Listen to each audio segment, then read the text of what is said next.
ठाण्यात 30 वर्षे जुन्या इमारतीत प्लास्टर कोसळले, 2 जण किरकोळ जखमी.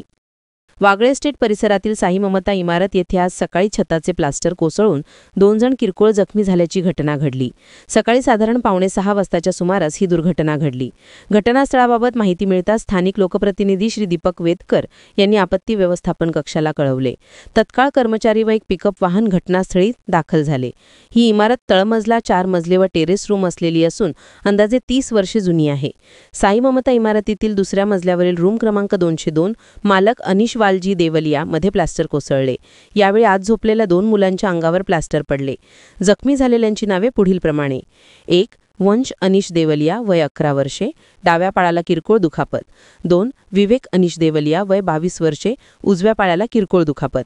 आपत्ती व्यवस्थापन कक्ष व स्थानिक लोकप्रतिनिधी घटनास्थळी उपस्थित राहून मदतकार्य केले. संबंधित विभागाला या दुर्घटनेबाबत कळवण्यात आले असून आवश्यक कार्यवाहीच्या सूचना देण्यात आल्या आहेत. या घटनेमुळे परिसरात चिंता व्यक्त होत असून जुन्या इमारतींच्या सुरक्षिततेचा प्रश्न पुन्हा ऐरणीवर आला आहे. ब्युरो रिपोर्ट, जनादेश.